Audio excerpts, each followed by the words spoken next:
मेरी जापानी यात्रा, इस यात्रा वृत्तांत के अंतर्गत इकाई नंबर 3 का उपभाग 5 जो है, इसके अंतर्गत हम देख रहे हैं कि मेरी जापानी यात्रा की कलात्मकता तथा पात्र एवं चित्रांकन। मेरी जापानी यात्रा इस साहित्य कृति में कलात्मकता के साथ कई प्रसंग वर्णित हुए हैं। संवाद संक्षिप्त एवं सहज सरल है। कार्यस्थलों का सृजनात्मक वर्णन हुआ है। कहीं कहीं तटस्थता के गुण भी दिखाई देता है। राष्ट्रसंत तुकडोजी महाराज ने कलात्मकता की सभी विशेषताओं का इस्तेमाल यात्रा वर्णन करते समय किया हुआ दिखाई देता है। मेरी जापानी यात्रा एवं चरित्र चित्रांकन की बात करें तो एक बात स्पष्ट है कि इस यात्रा वर्णन में अधिकतर चित्रांकन का समय नहीं होता है। प्रमुख पात्र के रूप में राष्ट्रसंत तुकडोजी महाराज स्वयं हैं एवं सहायक पात्र उनके जापान यात्रा के सभी साथी, जिसमें तुकाराम गीताचार्य है जो पूरी यात्रा के दौरान उनके साथ ही रहे हैं। गौण पात्र समय और प्रसंगानुरूप आए हुए हैं, जिनका सिर्फ नामोल्लेख हुआ है। कुछ 2-3 पात्र हैं जिनके साथ इस यत्र तत्र संवाद हुआ है। इसमें प्रमुख पात्रों में अगर हम देखें तो प्रमुख पात्रों में राष्ट्रसंत तुकडोजी महाराज मेरी जापान यात्रा के प्रमुख यात्री, जिनकी वजह से यह यात्रा संपन्न हुई, ये राष्ट्रसंत तुकडोजी महाराज इनके प्रमुख पात्र है। राष्ट्रसंत तुकडोजी महाराज जापान में आयोजित विश्व धर्म विश्व शांति परिषद में भारत के प्रतिनिधि के रूप में सम्मिलित हुए थे। जापान के शिमीजू शहर में इस परिषद का उद्घाटन संपन्न हुआ। दिनांक 22 जुलाई से दिनांक 24 अगस्त 1955 तक अर्थात 34 दिन में राष्ट्रसंत तुकडोजी महाराज ने शिमीजू, Kyushu, Kyoto, मिनो, Tokyo, Osaka, Atami, होकोनो, निको, हांगकांग, बैंकॉक, रंगून आदि शहरों में भाषण देने के लिए तथा दर्शनीय स्थलों को भेंट देने के लिए यात्रा करते रहे हैं। इस यात्रा के दौरान राष्ट्रसंत तुकडोजी महाराज इन्होंने जापान की सामाजिक, सांस्कृतिक, शैक्षणिक, वैद्यकीय, धार्मिक आदि संबंध कई अनुभव प्राप्त हुए, जिनका उपयोजन वह भारत में करना चाहते हैं। राष्ट्रसंत तुकडोजी महाराज वहाँ के पुराना बौद्ध मंदिर, विश्व शांति मंदिर, विश्व यूनिवर्सिटी, होकोनो पर्वत और विशाल तालाब, त्यूशे द्वीप, क्योटो का भव्य बुद्ध मंदिर, इनाना इको की शिका, राइफ्रेंड डांस, पवित्र नाच आदि का स्वयं अनुभव लिया और उसके संदर्भ में उन्होंने अपने यात्रा वर्णन में उसका वर्णन किया हुआ है। दूसरे सहायक पात्र है तुकाराम गीताचार्य। राष्ट्रसंत तुकडोजी महाराज के साथ जापान यात्रा में सेवक के नाते उनके साथ जाने का सौभाग्य तुकाराम गीताचार्य जी को प्राप्त हुआ। तुकाराम गीताचार्य जी पूरी जापान यात्रा के सफर दरमियान उनके साथ ही रहे हैं, लेकिन यात्रा स्मरण होने के कारण उनकी चरित्रगत विशेषताओं पर प्रकाश नहीं डाला गया है। लेकिन इतना कहा जा सकता है कि तुकाराम गीताचार्य राष्ट्रसंत तुकडोजी महाराज के एक सच्चे, एकनिष्ठ एवं प्रामाणिक सेवक थे। पूरी जापान यात्रा के दौरान उन्होंने राष्ट्रसंत तुकडोजी महाराज का ख्याल रखा। उन्हें एवं उनसे मिलने आने वाले, उन्हें बुलाने वाले सबका अच्छे से नियोजन किया। इस तरह ये गीताचार्य का संक्षिप्त परिचय।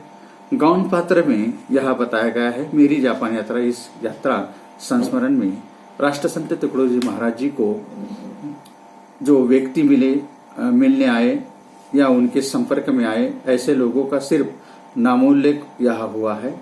यह पात्र यात्रा संस्मरण को आगे बढ़ाने में सहायक प्रतीत होते हैं, जिनमें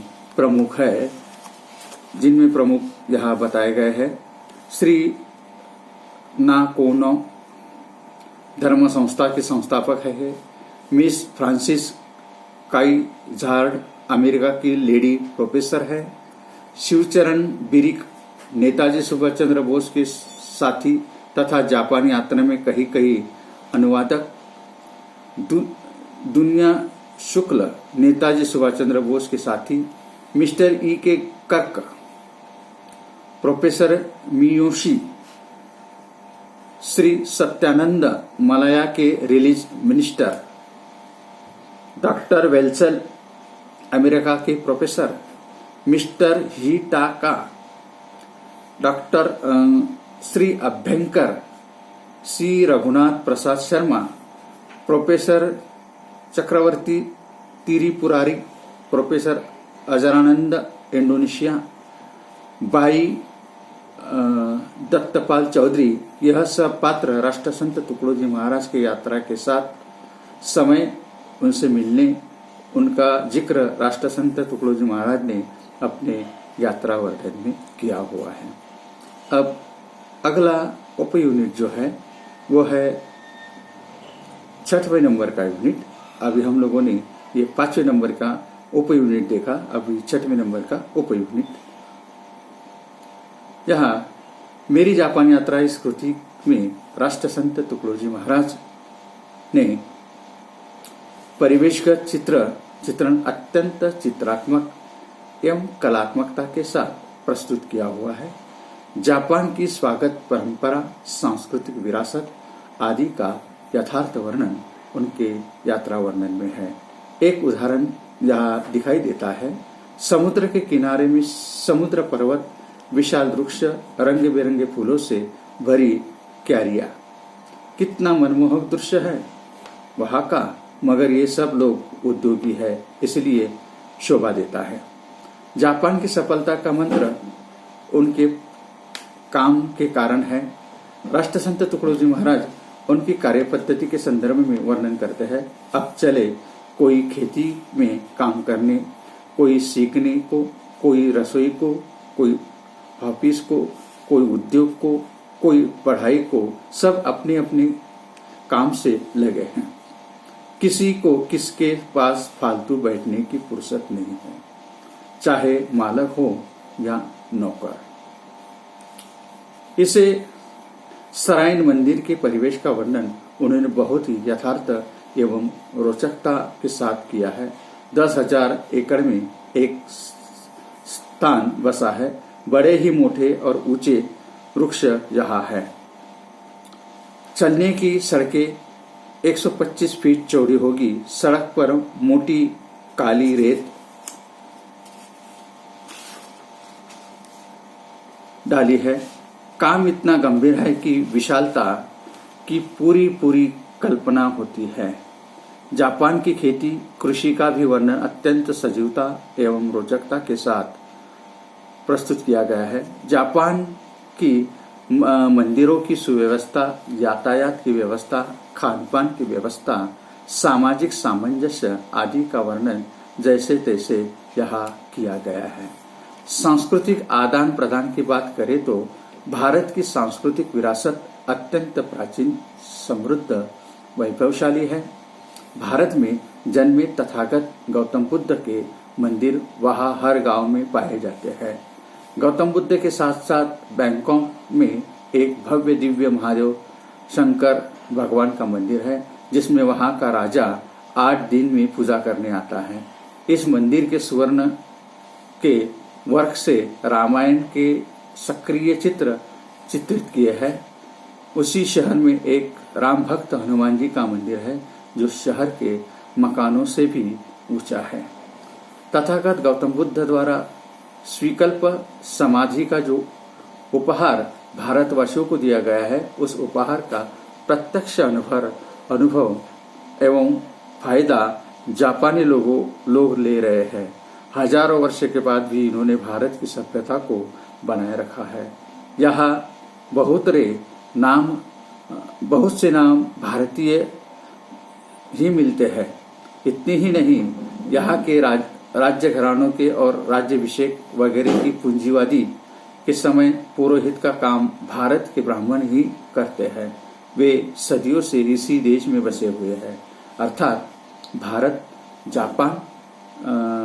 और जापान की संस्कृति आदान प्रदान की प्रक्रिया, भारत जापान सांस्कृतिक आदान की प्रक्रिया अत्यंत प्राचीन एवं वैभवशाली दिखाई देती है। अगला पॉइंट है मेरी जापानी यात्रा की प्रासंगिकता एवं महत्व।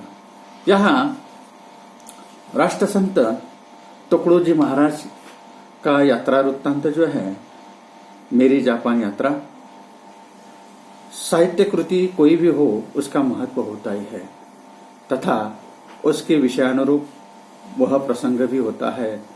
संतों का साहित्य हमेशा से ही प्रासंगिक रहा हुआ है, कालजयी रहा है। मेरी जापान यात्रा इस कृति के आशय और विषय को देखते हुए आज के वर्तमान युग में यह कृति अत्यंत महत्वपूर्ण एवं प्रासंगिक लगती है। वर्तमान समय में हम हर तरफ अन्याय, अत्याचार, आतंकवाद, लूट खसोट, धर्माभिमान, अंधश्रद्धा का माहौल तथा अशांति है। प्रस्तुत कृति में राष्ट्रसंत तुकडोजी महाराज ने विश्व धर्म तथा विश्व शांति की संकल्पना को साकार करने के रूप में अत्यंत अनमोल विचार अभिव्यक्त किए हैं। धर्म और विश्व शांति के संदर्भ में उन्होंने अपने विचार व्यक्त किए हैं। धर्म ही मानवता को ऊंचा उठाकर विश्व में शांति स्थापित कर सकता है। सवाल यह है कि लोग धर्म को ही अगर समझते तो पिछले 2 महायुद्ध भी नहीं होते। आज भी धर्म के नाम पर स्वर्ग, सत्ता और प्रतिष्ठा चाहने वाले लोग हो गए हैं। इसे मैं धर्म का पतन समझता हूँ। आज वास्तव में 2 धर्म अपने अपने धर्मों को श्रेष्ठ दिखाने के चक्कर में मानवता धर्म को भुलाते जा रहे हैं। इसलिए इस कृति के माध्यम से राष्ट्रसंत तुकडोजी महाराज उन्होंने संदेश दिया है कि धर्म की आवाज उठाने वाले जितने भी महान पुरुष थे, उनके पीछे हृदय, चारित्र्य, आत्मबल, विश्व सेवा और शुद्ध प्रेम था। इसलिए उनका नाम जग में अभी तक जाहिर है। राष्ट्रसंत तुकडोजी महाराज कहते हैं कि मेरी जापान यात्रा की प्रगति क्यों हुई, उन बातों पर भी उन्होंने राष्ट्रसंत तुकडोजी महाराज इस कृति में कहते हैं कि जापान की इतनी प्रगति क्यों हुई, उन बातों पर भी प्रत्यक्ष अनुभव कथन के माध्यम से प्रकाश डाला है। वहाँ की शिक्षा पद्धति, वहाँ की खेती करना, बैटरी बनाना, इंजन का काम सीखना, गाना बजाना, रसोई करना आदि सब जीवन की बातें सिखाई देती है, जिस वजह से जापान एक आत्मनिर्भर और प्रगत देश है। भारत की शिक्षा पद्धति आज भी कारकुनी पद्धति को अपनाए हुए है। अगर हम आज भी राष्ट्रसंत तुकडोजी महाराज द्वारा किसी कृति में आए अनुभव को समझकर भारतीय संस्कृति, सामाजिक, धार्मिक एवं शैक्षणिक व्यवस्था में बदलाव करे तो भारत एक आत्मनिर्भर, सशक्त एवं प्रगत राष्ट्र बन सकता है। राष्ट्रसंत तुकडोजी महाराज द्वारा इस कृति में व्यक्त हुए अनेकानेक विचार आज भी प्रासंगिक है। जैसे समाज का दृष्टिकोण, धार्मिक अनास्था, इतिहास के प्रति उदासीन दृष्टिकोण, कृषि संबंधी अज्ञान, पारंपरिक शिक्षा पद्धति आदि आज भी जैसे थे है। इसलिए यह कृति महत्वपूर्ण है कि आज भी राष्ट्रसंत तुकडोजी महाराज के विचारों को अपनाएं एवं स्वच्छ, सुंदर, आत्मनिर्भर भारत का निर्माण करें। पॉइंट नंबर 8 है कि मेरी जापानी यात्रा की प्रमुख विशेषताएं कौन कौन सी हैं। मेरी जापानी यात्रा राष्ट्रसंत तुकडोजी महाराज की जापान यात्रा का यात्रा वृत्तांत है। राष्ट्रसंत तुकडोजी महाराज की यात्रा के दौरान आए अनुभव को उन्होंने इस कृति में रखा हुआ है, वर्णन किया हुआ है। इस साहित्य कृति की प्रमुख विशेषताएं इस तरह से हम बता सकते हैं। मेरी जापानी यात्रा की कथावस्तु स्वाभाविक, यथार्थ पर आधारित एवं विश्वसनीय है। अगली, मेरी जापान यात्रा कृति पढ़ते समय यह रोचकता बनी रहती है कि अगले दिन क्या होगा।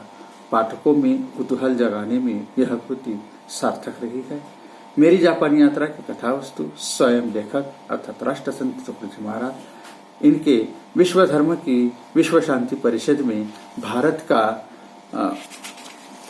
का प्रतिनिधित्व करने से लेकर वहां उन्होंने जिन जिन शहरों में भाषण दिए हैं वहां के अनुभवों का कथन है, इसलिए इसकी कथा मौलिक है। मौलिकता किसी भी साहित्य कृति की प्रमुख विशेषता रहती है। मेरी जापानी यात्रा इस साहित्य कृति में राष्ट्रसंत तुकडोजी महाराज ने यथार्थ परिवेश चित्रण, प्राकृतिक सौंदर्य, पृष्ठभूमि, सामाजिक सौंदर्य, धार्मिक स्थलों का वर्णन, यात्रा के दौरान कृषि का वर्णन आदि का सामंजस्य रखकर वर्णन किया है। मेरी जापानी यात्रा में अगला पॉइंट, मेरी जापानी यात्रा में रचनाकार की संचरणशीलता का प्रभाव स्पष्ट रूप से परिलक्षित होता है। आगे, मेरी जापानी यात्रा इस कृति में राष्ट्रसंत तुकडोजी महाराज ने बड़ी ही आत्मीयता के साथ जापान के लोगों की कार्यशैली का आदर, सम्मान, कृषि संबंधी उनके विचारों का यथास्थान वर्णन किया हुआ है। आगे, मेरी जापानी यात्रा सबसे बड़ी विशेषता उनका वस्तुनिष्ठ अथवा तथ्यात्मक दृश्यांकन राष्ट्रसंत तुकडोजी महाराज ने कोरी कल्पनाओं को कहीं पर भी जगह नहीं दी है। सर्वत्र वास्तवता को ही चित्रित अंकित किया है। मेरी जापानी यात्रा इस साहित्य कृति में राष्ट्रसंत तुकडोजी महाराज द्वारा वर्णित अनुभव, उनकी संवेदनशीलता का परिचय देते हैं। राष्ट्रसंत तुकडोजी महाराज ने यात्रा के स्थान, वस्तु, व्यक्ति, व्यवहार, दृश्य आदि के प्रति संवेदनशीलता के साथ अपने भाव अभिव्यक्त किए हुए हैं। आगे, मेरी जापानी यात्रा की भाषा शैली अत्यंत सहज, सरल।